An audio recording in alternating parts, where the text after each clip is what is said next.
Cet épisode est produit et réalisé par Tête de Tigre, l'agence de podcast audio et vidéo. On accompagne des entreprises, des marques et des créateurs à créer et à développer leur podcast en audio et en vidéo. Si vous souhaitez en savoir plus, n'hésitez pas à aller sur têtedetigre.com. On intégrera également le lien en description. Sur ce, je vous souhaite un très bon visionnage.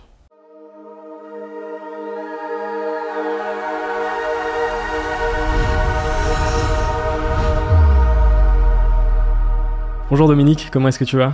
Super, merci. Et toi ? Très bien, je suis très heureux de te recevoir sur Serial Entrepreneur, le podcast des entrepreneurs. Merci de m'avoir invité. Écoute, avec grand plaisir. On est dans les locaux de Forbes France, du coup, pour parler de ton histoire, de ton parcours et évidemment de l'histoire de Forbes France. Ma toute première question, c'est de savoir dans quel environnement est-ce que tu as grandi ? Alors, on remonte il y a quelques années, finalement. Environnement physique, Environnement familial ou local aussi. D'accord, alors je suis né en banlieue parisienne, en Seine-et-Marne pour être un peu plus précis, à Lagny-sur-Marne, qui est pas loin de Disney. Ça n'existait pas à l'époque. Et j'ai passé une jeunesse dans cette banlieue parisienne et j'étais dans un environnement plutôt sportif. J'étais assez accro au sport quand j'étais jeune, donc très tôt j'ai fait de la danse, du judo et après je me suis mis à fond dans le tennis. Et dans le ski également. Donc très ski, et puis aussi j'ai pas mal travaillé pour avoir mon bac et ensuite faire des études supérieures. Alors t'es entrepreneur dans l'âme. J'ai quelques infos qui m'ont été données sur le fait que tu as lancé ta première entreprise, ton premier business, ton premier projet à 14 ans, et notamment en raccordant des raquettes pour ton club de tennis. Est-ce que tu peux me raconter ce tout premier projet ? Exactement, c'est que comme je te disais à l'instant, je jouais beaucoup au tennis et puis j'en ai marre, je cassais mon cordage toutes les semaines. Donc j'allais chez, je crois que ça s'appelait Intersport à l'époque, et ils me recordaient, puis je trouvais que ça coûtait cher et puis ça me fatiguait et j'avais dans Tennis de France, Tennis Magazine, des pubs pour des machines pour corder les raquettes. J'étais assez intrigué, je sais pas, à l'époque ça avait peut-être 500 francs, des francs, parce que l'euro n'existait pas. Et je dis à ma mère, tu m'avances l'argent. Et puis après, j'ai proposé aux autres joueurs du club. Et puis, je pense que ça sera remboursé en 6 mois. Et en fait, en 2 mois, j'ai remboursé les 500 francs que ma mère m'avait prêtés. Et je fais mon petit business. Tous les gens du club, ils donnaient leur raquette de tennis. Et c'est moi qui les cordais directement. Puis moi, bien sûr, en bonus, je cordais mes propres raquettes en un quart d'heure, montre en main. J'étais devenu un pro du cordage de raquettes de tennis. Et donc, c'était entre guillemets mon petit business, ma première entreprise entrepreneuriale à 14 ans. Ton premier rapport au fait de vendre quelque chose et d'avoir de l'argent. Exactement. Comment se passent tes études ? Comment est-ce que tu as vécu ta période d'études et qu'est-ce que tu as fait comme études ? Alors, donc j'ai fait un bac à Lagny-sur-Marne, un bac C, donc à l'époque c'est bac scientifique, plutôt maths physique. Et après, je voulais faire une école de commerce. Et un ami m'avait dit, c'est pas mal de passer par une université et ensuite faire des admissions parallèles. Donc finalement, j'ai fait un doc de sciences économiques. Et à l'issue de ce doc, j'ai passé quelques concours d'admission parallèle pour les écoles de commerce. Et un copain m'a dit, tu sais, il y a une fac qui est comme une école de commerce, qui s'appelle Dauphine. Ils prennent sur dossier, ils prennent un élève par université, tu devrais quand même tenter. Et puis j'ai tenté, j'ai été pris. Donc j'ai fait 2 ans, j'ai fait une maîtrise des sciences de gestion à l'université Paris-Dauphine. Et c'était très sympa, plutôt orienté finance et marketing. Mais vu que c'est la communication qui m'attirait, j'ai fait un 3e cycle à l'IAE d'Aix-en-Provence, qui est vraiment basé à Puricard, où j'ai fait un DESS de management de la communication et un DU, un diplôme universitaire de management relationnel. Est-ce que tu étais un bon élève ? Alors, j'étais un élève moyen plus jusqu'au BAG et au DUG, et après j'ai vraiment bien travaillé parce que j'étais très intéressé, j'étais plutôt un bon élève. Ouais. Et donc ce que tu fais après, comment ça se passe ? Je sais que tu te lances dans le fabuleux monde de l'internet assez tôt, avec des acteurs à l'époque comme Free, vous vous lancez un peu au même moment. Ouais, Est-ce que tu peux me raconter cette histoire ? À la fin de mes études, j'ai fait un stage aux États-Unis, qui finalement a débouché sur un boulot pendant près de 2 ans, à San Francisco. J'avais rencontré un Français à un moment où je cherchais mon stage, il m'a dit « Ouais, t'as l'air débrouillard, je propose de venir travailler pour moi ». Et en fait, c'était un Français qui avait une boîte dans le domaine du transfert de technologie. Qu'est-ce que ça veut dire ? C'est-à-dire qu'il proposait aux sociétés américaines, grosses sociétés américaines, d'implanter une filiale en France. Lui était payé par les sociétés américaines et par le territoire français pour faire l'attractivité de la France, de l'économie française. Donc je fais ça pendant près de 2 ans. Je voyageais aux 4 coins des États-Unis. Je rencontrais des grands patrons et tout. Et avec mon accent français, je leur vantais l'art de vivre à la française pour venir s'implanter en France. Et à mon retour des États-Unis, j'ai une passion pour l'automobile. Et j'aime bien la communication. Donc, j'ai cherché un job dans l'automobile. Et je suis tombé sur un poste de marketing chez Ford, pour pas citer le nom de ce constructeur-là. Et en fait, je me suis retrouvé au marketing pièces et services, à faire du pricing sous Excel toute la journée. Autant dire que ça me plaisait pas du tout. J'étais pas vraiment dans mon élément. Et le week-end, avec le stagiaire du 6e étage à la direction de la communication, on allait faire des reportages, des petites vidéos sur l'équipe Ford en rallye. Moi, je conduisais la voiture, lui, il était caméra au point. Et donc, j'ai fait ça. Ça n'a pas plu à mon directeur marketing de l'époque et je me suis fait virer. Et c'est là qu'a commencé mon aventure un peu plus média et Internet. Donc j'ai été recruté par un groupe média qui n'existe plus en France, à l'époque s'appelait IDG, qui faisait des magazines comme Le Monde Informatique, Réseau Télécom, Info PC, Macworld, pour ceux que ça dit quelque chose. Ça me dit quelque chose. Voilà. Et donc je suis rentré chez eux pour faire de la pub et du marketing. Et au bout de quelques mois, ils parlaient de TCP/IP, d'intranet, etc. J'ai dit, mais vous parlez d'Internet, vous n'avez même pas de site Internet. Donc je vais vous développer votre site Internet.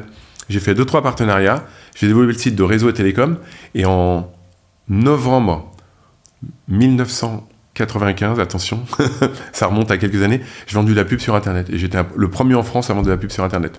Et dès janvier 96, j'ai lancé une première newsletter sur Internet. C'était très très précurseur à l'époque. Et c'est là où j'ai commencé à faire des choses sur Internet. Et en 1999... effectivement, on parlait de Free. J'ai lancé un des premiers fournisseurs d'accès gratuit à Internet en France sous la marque VNuNet, au même moment que Free, Liberty Surf et autres. Très pionnier sur ces différents sujets, finalement. Plutôt, ouais. Qu'est-ce qu'on vend quand on vend de la pub sur Internet en 1995 ? Là, on vendait des hits. Google Analytics n'existait pas. Il n'y a pas de mesure d'audience. C'est vrai, j'ai dit, oui, j'ai 10 000 hits sur le site par mois. Limite, c'est des fichiers log sur un serveur qu'on regardait. Enfin, c'était assez...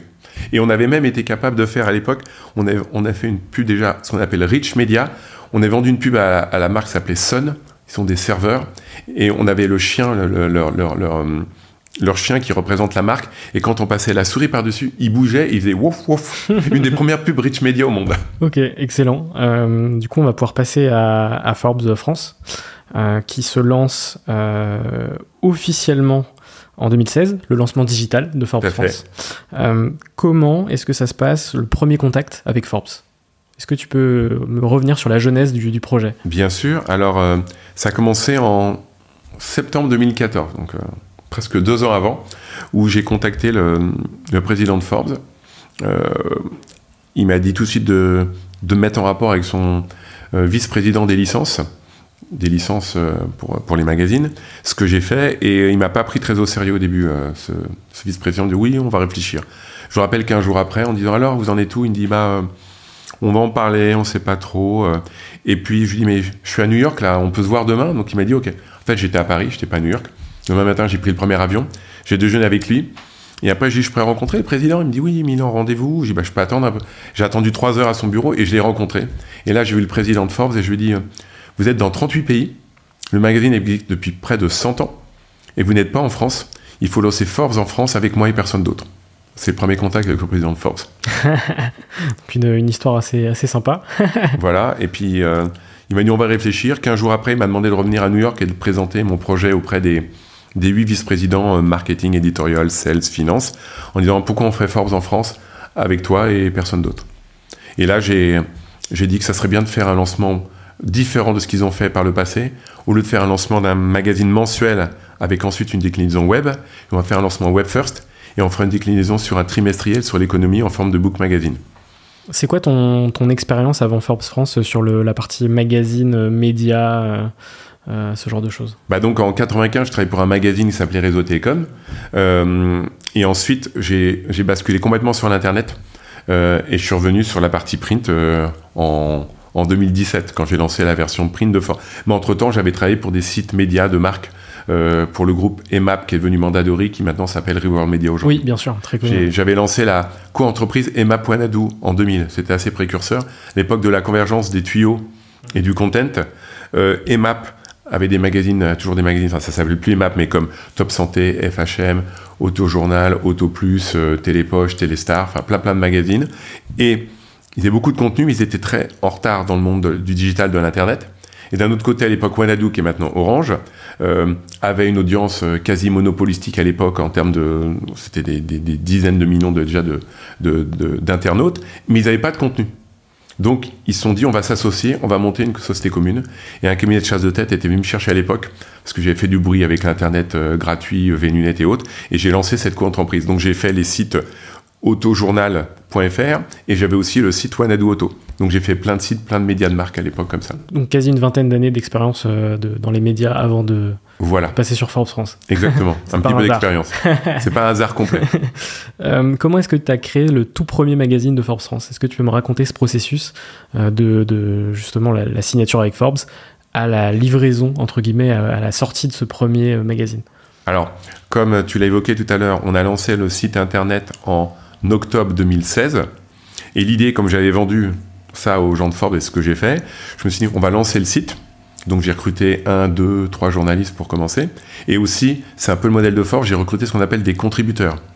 Des contributeurs, ce ne sont pas des journalistes, mais c'est des gens qui ont un métier et qui ont un savoir-faire dans un secteur d'activité et qui écrivent des tribunes, des papiers. Et donc j'ai commencé à recruter des gens que je connaissais, qui sont devenus contributeurs sur Forbes. Et de bouche à oreille, on est monté jusqu'à 300 contributeurs. Donc au bout d'un an, on avait ces contributeurs, ce contenu éditorial. On a commencé, on va dire, au printemps 2017, à travailler sur une maquette, à recruter un directeur artistique, à contacter un imprimeur. Et on a commencé à faire un numéro 1, ou numéro 001. Et donc j'ai lancé le premier magazine Forbes en 2017, octobre 2017, et ça correspondait exactement aux 100 ans de l'anniversaire de Forbes. Et j'ai eu la chance de pouvoir bénéficier, pour ce numéro 001, d'avoir des tribunes des plus grands tycoons du monde entier.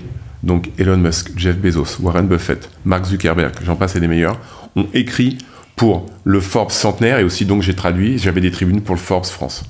Donc quelle était cette couverture pour ce premier? C'était sur les 100 ans du coup? Alors pour ce numéro 1, il y avait 001 avec en reflet 100 et un drapeau franco-américain. Ok, on pourra l'afficher sur le podcast vidéo directement. Super. Quelles ont été selon toi les grandes étapes de Forbes France de 2017 à aujourd'hui? Alors, donc 2017 numéro 1 pour les 100 ans et le numéro 001. Ensuite, quelques mois après, chaque année, vous savez, chez Forbes, on a ce qu'on appelle le classement des milliardaires. Et c'était donc mars 2018. Et il fallait faire un classement des milliardaires. Donc je me fais aider bien sûr des équipes de Forbes US qui avaient toute la data sur le sujet. Et je me dis, bon, qu'est-ce que je vais faire pour qui je vais mettre en couverture? Parce que le numéro 1, j'avais personne en couverture, c'était une infographie. Je vais mettre une personne parce qu'à la base, Forbes, c'est avant tout des hommes, des belles aventures entrepreneuriales. Donc je me suis un peu creusé la tête et je me dis, tiens, je vais mettre le dernier du classement, qui était Francis Holder, qui a la durée et Paul. Et ça s'est pas très bien passé entre ma journaliste et son attaché de presse. Ça s'est pas fait. Et j'étais à 48 heures du bouclage, j'ai dit comment je vais m'en sortir. Et par des biais de relations du network, j'arrive à avoir un contact chez LVMH. Et grand morceau de chance, j'arrive à pouvoir interviewer Bernard Arnault. Et il venait de faire un photo shooting juste avant. Et donc je mets Bernard Arnault en couverture de Forbes. Sur le numéro 2 du coup. Sur le numéro 2. Et là, Bernard Arnault, classement des milliardaires, dépêche AFP, une émission complète sur C'est à vous, sur France 5, sur le classement Forbes, et le truc est parti. Donc c'est plutôt pas mal. Et après, j'aurais tendance à dire qu'un prochain milestone qui était intéressant, c'était en 2019. J'ai décidé de faire un numéro entièrement dédié à l'entrepreneuriat féminin. Alors, il est ici. C'est celui qui est en haut à gauche, où il y a en couverture une certaine Caroline Receveur, qui était à l'époque pas très connue comme femme d'affaires, mais le fait de faire cette couverture, il y a aussi une émission sur TF1 7 à 8 qui est venue filmer le shooting de la cover. Ils ont parlé de 20 minutes du shooting de la cover, et ça a aussi un peu fait exploser Forbes en termes de notoriété grand public à l'époque. Ok. Comment est-ce que se passe la pandémie pour Forbes quelques mois après 2019 du coup? Eh ben en fait, plutôt très bien, parce que par rapport à d'autres licences de Forbes dans le monde, j'avais décidé de faire un magazine trimestriel. Et en fait, j'ai pratiquement surfé entre chaque confinement et j'ai pu réussir à sortir mes 4 numéros et on n'a pas stoppé, on a continué notre croissance également. Donc, j'ai eu beaucoup de chance par rapport à ça. Et là, à cette époque-là, notre audience digitale a explosé. C'est quoi la recette, selon toi, de la réussite de Forbes France, en tant que magazine, mais en tant que média aussi? Alors, je pense ce qui est important, c'est 3 choses. Le premier, c'est de rester très proche de l'ADN de la version américaine. Donc parler de success story, parler d'entrepreneurs. Secondo, c'est d'être dans l'écosystème entrepreneurial français, c'est-à-dire dans le Forbes papier. Je ne récupère rien du Forbes américain. Il n'y a rien qui est traduit. Tout est créé en France avec des journalistes, des pigistes et mon fameux réseau de 300 contributeurs. Et troisième chose, je pense que je me suis amusé à faire ce jeu-là quand j'ai lancé mon compte Instagram, se mettre en photo avec le magazine dans plein d'endroits, avec plein de personnalités, et c'est de faire en sorte que le magazine soit incarné par quelqu'un. Et je pense que c'est pas trop le cas dans la presse française, c'est plutôt le cas dans la presse américaine, et donc les gens associent Forbes à une personne, et le fait d'humaniser le magazine, sachant qu'on parle d'entrepreneurs, et c'est fait lancer par un média entrepreneur, je pense que ça fonctionne plutôt pas mal. Ouais, c'est quand même une vision à l'américaine, mais quand même avec ce côté French Touch Exactement. Du média finalement. Est-ce que tu peux me donner quelques chiffres sur Forbes France aujourd'hui ? Bien sûr, donc le magazine, il est tiré à 100 000 exemplaires tous les 3 mois. On en met la moitié en kiosque. La moitié, on le met en diffusion qualifiée. Ça peut être à des grosses business conférences comme la Big à la BPI. Depuis 2 ans, on est le seul magazine à diffuser à la BPI, sachant qu'il y a 50 000 personnes en une journée, c'est plutôt pas mal. On est après dans des palaces parisiens, des palaces de la Riviera, des palaces à la montagne, ainsi de suite. Sur la partie digitale, on fait 2 millions de visiteurs uniques. Et sur les réseaux sociaux, on dépasse tout cumulé de 150 300 000 followers entre LinkedIn, Twitter, Instagram, Facebook. Et puis on a récemment lancé la partie TikTok. Et c'est quoi les objectifs futurs pour toi et pour Forbes ? Alors, cette année, on fait une grosse accélération sur la partie événementielle. Il faut savoir que nos palmarès, on est des clients d'événements. Donc, fin mars, on aura notre événement sur les 40 femmes Forbes. Une fois par an, je réunis les 40 femmes Forbes. Je leur mets le trophée. Il y a quelques talks et avec des partenaires. On a aussi l'événement que tu dois connaître qui s'appelle les 30 Under 30. Donc j'appelle, je ne sais pas quand l'émission va passer, mais jusqu'au 28 mars, si elle passe avant le 28 février, si l'émission passe avant le février, vous pouvez vous inscrire en ligne sur Forbes.fr, vous avez moins de 30 ans, vous avez du talent, n'hésitez pas. On va examiner toutes les candidatures et après il y a un jury de 6 personnes qui va faire une sélection, on en gardera 30 à la fin. Et ces 30, on les récompensera fin septembre, début octobre lors d'une soirée spéciale. Donc ça, c'est l'autre événement qu'on fait. Ensuite, on fait chaque année la Villa Forbes à Cannes. Je ne sais pas si ça vous parle. Donc là, c'est un grand moment festif, mais à la fois business et networking. On a des partenaires qui nous rejoignent et on fait des brunchs, des soirées, des conférences de presse et autres avec tous nos différents partenaires. On fait aussi au mois d'avril un événement sur la philanthropie. Au mois de juin, un événement sur la green economy. Et fin d'année, on fera un événement sur le luxe. Et au mois de septembre, on fait un événement sur les Forbes et Oniric Fashion Awards pendant la Fashion Week. Ok, voilà donc beaucoup pas mal de choses. D'événements sur le planning. Tout à fait. On va passer à la partie Oniric Magazine. C'est un magazine sur l'univers du luxe que tu as lancé en juin 2022, donc c'est assez récent. Ouais. Est-ce que tu peux me raconter un peu la genèse de ce projet ? Bien sûr. Donc, c'est dans la continuité de Forbes. Alors Forbes était lancé depuis 5 ans. Et Forbes avant tout est un magazine sur l'entrepreneuriat. Mais je trouvais que c'était bien de mettre une quinzaine de pages de respiration au milieu du magazine sur le luxe et le lifestyle. Ça se passait bien, on avait pas mal de demandes et tout. Et puis au fur et à mesure, il y avait de plus en plus de demandes des agences de presse et de certains clients pour élargir cette rubrique. Mais je leur ai dit, désolé, Forbes avant tout, c'est sur l'entrepreneuriat. Je ne veux pas dénaturer le magazine, donc c'est pas possible. Puis c'est un peu trotté dans ma tête et tout. Je me dis, tiens, ce serait bien de lancer un magazine, mais ça serait bien de trouver un positionnement un peu unique. Et donc, en brainstormant avec les équipes, on a trouvé un nom donc, qui s'appelle Oniric. Je ne sais pas si tu sais ce que veut dire Oniric. Dis-le-moi. Alors, racine grecque, c'est le rêve inaccessible. Donc, on l'a appelé Oniric, on a enlevé le UE pour que ça soit un truc bien équilibré. Vous pourrez montrer la couverture d'Oniric peut-être sur le vidéo podcast. Je vous en laisserai tout à l'heure. Et je voulais aussi un magazine qui soit particulier. Donc, je voulais qu'il mette à l'honneur l'art de vivre à la française, le luxe à la française, que je considère que la France est le berceau du luxe.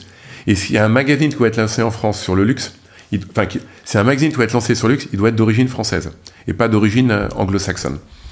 Et aussi, je me disais, c'est dommage parce qu'il y a un traitement des genres dans les magazines. Donc, en gros, vous avez d'un côté Vogue qui s'adresse aux femmes et d'un côté, vous avez GQ qui s'adresse aux hommes. Et je me suis dit, je vais lancer un magazine qui soit mixte, qui s'adresse à la fois aux hommes et aux femmes. Dans chaque numéro, il y a un shooting homme et un shooting femme. Et donc, j'ai lancé avec ce positionnement le magazine Oniric. Et on a fait ce lancement fin juin. Et comment s'est passé ce lancement du coup ? Plutôt bien, bel accueil. En numéro 1, on a eu Alice Taglioni en couverture.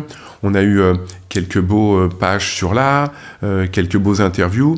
Et non, ça a plutôt démarré sur les chapeaux de roue de numéro 1. Les annonceurs nous ont suivis, donc ça, c'était assez important. Ok, super. On va pouvoir passer à la partie bilan de ton aventure. Bien sûr. La première question, c'est qu'est-ce qui a été le plus difficile pour toi sur l'aventure Forbes France? Alors, plus difficile, c'est les 18 mois entre mon premier rendez-vous avec le président de Forbes et la signature du contrat. Tout simplement.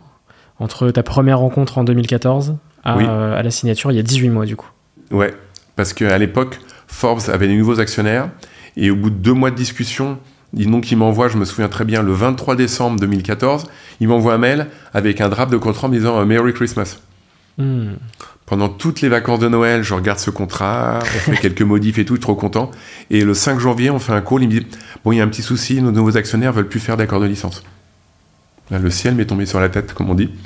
Et après plusieurs mois, etc., et après 8 mois plus tard, on se recontacte. Bon, finalement, ils veulent bien à nouveau faire des contrats de licence, ils considèrent que c'est quelque chose d'intéressant. Mais après, il y a eu 6 mois encore de négo sur le contrat, donc j'ai signé en mai 2016 le contrat avec Ford. Donc l'attente était très très très longue. On ne prenait plus au sérieux. T'es dans quel état d'esprit sur cette période de 18 mois, justement? J'imagine que tu as des doutes, que tu es... Alors, j'ai quelques doutes. Heureusement, j'en ai pas trop, parce qu'autour de moi, tout le monde doute. Ouais, personne n'y croit. Mais tu restes focus. Et j'essaie de rester focus. Et ça, c'est très important. Un conseil aux entrepreneurs, c'est croyez en vous avant de croire aux autres. C'est ce qu'il y a de plus important. Oui, puisque j'imagine qu'autour de toi, on disait c'est bon, lâche l'affaire. Peut-être après 6 mois, 1 an, va vers autre chose potentiellement. Exactement. Et j'ai la petite anecdote. J'ai interviewé il y a une semaine Sir James Dyson, qui vous connaissez, très fameux avec ses aspirateurs maintenant, ses sèche-cheveux et autres. Et on a discuté et il m'expliquait qu'avant de trouver la bonne formule du moteur pour lancer ses premiers aspirateurs, ça lui a pris 5 ans. Il a essayé 2126 fois. Il y est arrivé que la 2127e fois. Donc on peut échouer énormément, mais à un moment, ça fonctionne. Il ne faut jamais abandonner, il ne faut jamais lâcher l'affaire. Exactement. Et la deuxième question, c'est de quoi es-tu le plus fier aujourd'hui? De mes enfants. T'en as 2, c'est ça? J'ai 2, ouais. J'ai Paul et Diane, 18 et 16 ans. Et je suis assez fier d'eux, et je suis fier qu'ils soient fiers de ce que j'ai réussi à faire aujourd'hui. Et en seconde partie, après mes enfants, je suis assez fier d'avoir fait en sorte de continuer à démocratiser l'entrepreneuriat en France. Parce que l'entrepreneuriat, il y a quelques années, on sait que c'était plutôt quelque chose d'un peu compliqué. Niche, oui, c'était niche, les gens n'en parlaient pas trop, on ne sait pas trop. On m'a même dit à l'époque, quand j'ai lancé Forbes, ça ne marchera jamais. C'est trop une mentalité anglo-saxonne. Et maintenant, je suis trop content de voir tous ces under 30 qui se jettent à déposer en candidature. On a 300, 400, des fois jusqu'à 600 candidatures chaque année de gens qui ont des projets incroyables, quoi. Donc ça, je suis trop fier de ça. Super. Et la dernière question bilan, c'est quelle a été ta couverture favorite sur Forbes? Oh là là. Bah, j'avoue que celle avec Bernard Arnault, c'était un achievement de pouvoir l'avoir en couverture, qu'il accepte numéro 2, ouais. Dans le numéro 2 de mettre alors, première fortune mondiale, soit dit en passant, mais surtout un entrepreneur qui force le respect, qui a les plus belles entreprises de luxe au monde. Donc là, j'avoue que c'était un grand moment de bonheur de l'avoir dans les mains, de le porter, de l'envoyer à LVMH. Et ils étaient très fiers d'avoir cette couverture avec Bernard Arnault, quoi. Puis c'est un gage de confiance et de légitimité pour la suite. C'est incroyable. Après Bernard Arnault... je peux avoir n'importe qui, quoi. C'est ça, ouais, exactement. On va pouvoir passer à la partie rencontre, mindset et entrepreneuriat. La première question, et elle est assez difficile parce qu'il faut m'en sélectionner une, c'est est-ce que tu peux me parler d'une rencontre en particulier qui a marqué ton aventure? Est-ce que tu peux m'en citer une? Je sais qu'il y en a plein, des centaines, des milliers, mais est-ce que tu peux m'en citer une? Alors, je suis très Moued Altrad, du groupe du nom éponyme s'appelle Altrad, qui est un entrepreneur d'origine syrienne qui est arrivé en France à 20 ans, il ne sait pas parler un mot de français, qui a acheté une boîte qui fabriquait des brouettes, et maintenant c'est le leader mondial dans la réflexion d'événements de sites critiques, dont les centrales nucléaires.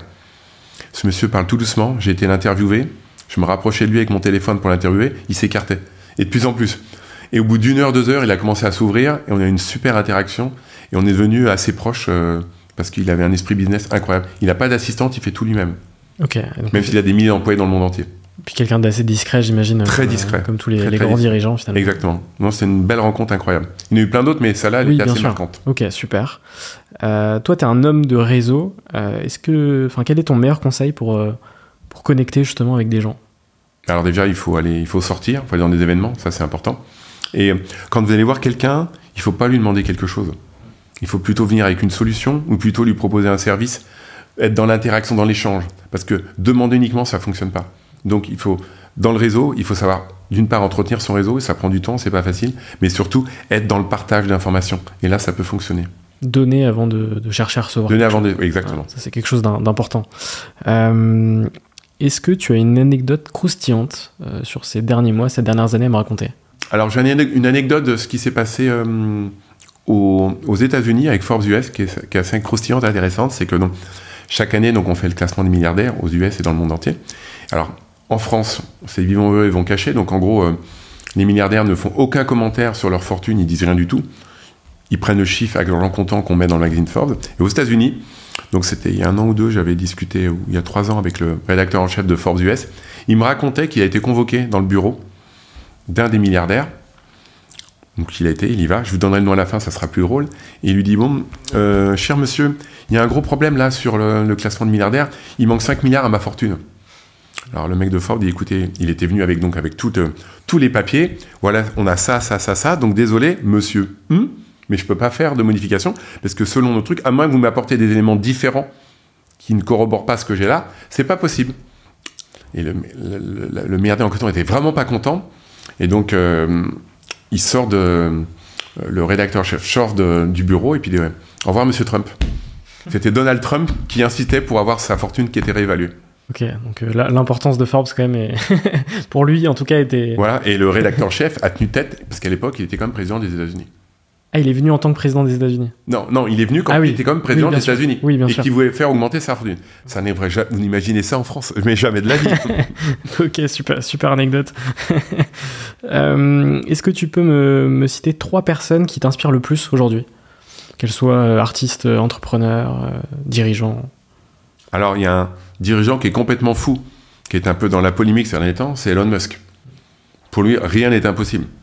On va aller voyager sur Mars, quoi. Voiture électrique, il y a 15 ans, on pense qu'on veut sur Tesla. En tous les cas, c'est lui qui a démocratisé le véhicule électrique. Donc ça, c'est quand même un truc de dingue. Et ensuite, il y a une entrepreneur que j'admire beaucoup, c'est Valérie Messika, qui s'est lancée dans le monde de la haute joaillerie. Et elle a réussi à s'entourer de personnes incroyables. Et surtout, lors du dernier Super Bowl... je ne sais pas si vous êtes au courant, dimanche dernier, il y a toujours un concert, et c'était Rihanna qui était en concert, et Rihanna était affublée de boucles d'oreilles Messika. Donc c'est quand même plutôt pas mal. Elle est très forte, et elle est en train de développer un business incroyable. Elle se fait connaître dans le monde entier, alors que ça a peine lancé à peine 10 ou 15 ans, ça marque, quoi. C'est assez incroyable. Oui, donc c'est une femme avec beaucoup de résilience, et qui est une battante, et qui n'a pas peur d'aller à la conquête des plus gros marchés au monde. Et avec un beau placement de produit sur Rihanna au Super Bowl, on peut difficilement faire mieux, quoi. Exactement. C'est quoi pour toi l'importance du mindset quand on est entrepreneur ? Est-ce que tu penses que c'est potentiellement la chose la plus importante en tant qu'entrepreneur, le mindset ? Alors, la résilience. De ne pas avoir peur d'échouer, comme je disais tout à l'heure, échouer, parce qu'à un moment vous réussirez. Et être toujours dans le positivisme. Et puis, vous écoutez vous avant tout. Ça, c'est super important. Pas écouter les gens, les mauvaises langues autour de vous. Parce que si vous écoutez les gens autour de vous, vous ne ferez jamais rien, vous ne développerez jamais aucun projet. Il faut croire en vous.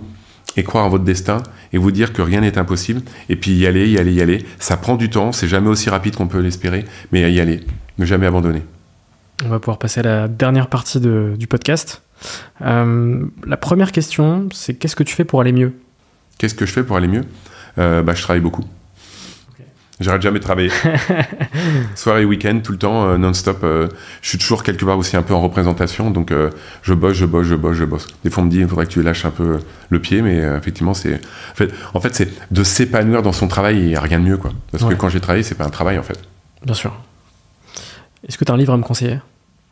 Ah bah alors, la biographie d'Elon Musk. Je reviens là-dessus, c'est parti de rien. Il faisait des trucs autour des jeux vidéo tout jeune, pas cordeur de raquettes comme moi, mais il a fait des choses très jeunes et un parcours incroyable sans jamais lâcher l'affaire. Et j'avais aussi, à l'époque, je suis pas un fan des produits Apple, je préfère le dire, ici, mais j'avais aussi lu la biographie de Steve Jobs. Et pour moi, c'est 2 entrepreneurs qui sont incroyables, quoi. Qui ont un peu changé le monde sur leur thématique. Et on pourrait même citer celui que j'ai rencontré, que je connais donc personnellement, je passais 2 heures avec lui la semaine dernière, ce qui est Sir James Dyson, quoi. Il a monté un business incroyable. Personne ne voulait le financer, personne ne croyait en lui, qui fait qu'aujourd'hui, il a 100% de sa société. Tant pis pour les investisseurs. C'est clair, c'est raté. Est-ce que tu as un film ou une série à me conseiller ? À l'époque, j'adorais la série avec les avocats. C'est pas Nip Tuck Ça me dit quelque chose, Nip Tuck. Suits, c'est Suits, oui. Pardon, c'est Suits. Merci pour pour Margot, parce que j'aimais bien cette série parce que ils se mettaient toujours dans des histoires mais complètement horribles, compliquées, et ils arrivaient à avoir la solution au problème.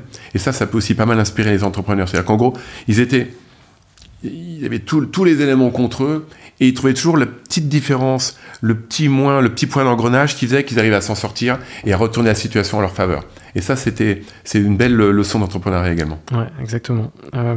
Si tu pouvais racheter n'importe quelle société sans limite financière, ce serait laquelle? Alors moi, je préfère créer que racheter. Donc non, faire du build-up de groupes médias en rachetant des magazines d'ici et là, non. Ouais, j'ai préféré créer de toutes pièces oniriques, qui est mon bébé, plutôt que je pourrais, hein, j'ai eu plein de propositions d'acheter des magazines vieillissants qu'on pourrait transformer en digital. Non, je suis plutôt un créateur qu'un racheteur. C'est vrai que dans plusieurs de tes interviews, tu racontais que tu n'aimais pas investir, enfin que tu ne te considérais pas comme un bon investisseur. Non. C'était pas du tout c'est pas mon ce que truc. tu aimais faire. Moi, ce que je préférais, c'est créer et forger les choses from scratch, quoi. C'est ça qui m'intéresse. Ok. Est-ce que tu as une question que tu aurais aimé que je te pose, mais que je ne t'ai pas posée pendant ce podcast? Oh là là, question compliquée. Oui, j'aurais aimé que tu me parles, est-ce que les équipes, le management est important dans l'entrepreneuriat? Au lancement de Forbes, j'étais entouré de 2 femmes, une qui travaille pour moi depuis 20 ans, une qui travaille pour moi depuis 5 ans. Donc il y a une des personnes qui travaille avec moi, ça fait 26-27 ans. Et je pense que la fidélité est importante, et surtout c'est la confiance des personnes qui nous entourent. Et si on n'est pas bien entouré, on ne peut pas réussir. Parce que on peut considérer des fois qu'un entrepreneur, c'est pas une one-man band. Il y a des gens derrière. Et ça ne fonctionne pas si on n'est pas bien entouré. C'est impossible. C'est pour ça qu'il y a toujours le mythe du self-made woman man. Mais ça n'existe pas. Et en fait. finalement, en fait, il y a toujours il y a toujours quelqu'un, pour des raisons de marketing, communication, qui est mis en avant. Bien sûr. Mais derrière, il y a des hommes et des femmes. Exactement. Moi, en l'occurrence, il y a 2 femmes. Super. Est-ce que tu as des entrepreneurs à me conseiller pour de futurs épisodes du podcast? Est-ce que tu as interviewé Anthony Bourbon? Oui, en 2020. D'accord. Bien avant. Un qui est drôle à interviewer, qui est assez atypique, c'est est-ce que tu as interviewé Oraito? Non. Donc, je te conseille de l'interviewer. Qui d'autre tu peux interviewer? Valérie Messica, qui est aussi une femme incroyable. Elle a un parcours, elle est pétillante, c'est assez incroyable ce qu'elle a fait lors de son parcours, quoi. Ok, je note les recos, j'irai les contacter. Et ma dernière question, c'est quoi pour toi un entrepreneur? Alors, c'est une tête brûlée. Quelqu'un qui a peur de rien. Il faut mettre la peur de côté et y aller. Moi, je dis souvent, je fonce et on réfléchit après. Si on réfléchit avant, on n'y va jamais. Ce sera la punch de fin de cet épisode. Merci à toi, Dominique. Merci beaucoup. Échange. C'était très sympa. C'était très cool. J'espère que ça t'a plu. J'espère que bon toi moment. Qui nous a regardé, écouté, ça t'a plu aussi. On mettra tous les liens en description de ton Instagram, de ton LinkedIn, de Forbes France, évidemment. Et on se retrouve très prochainement sur Serial Entrepreneur. Merci, Dominique. Merci beaucoup. Au revoir.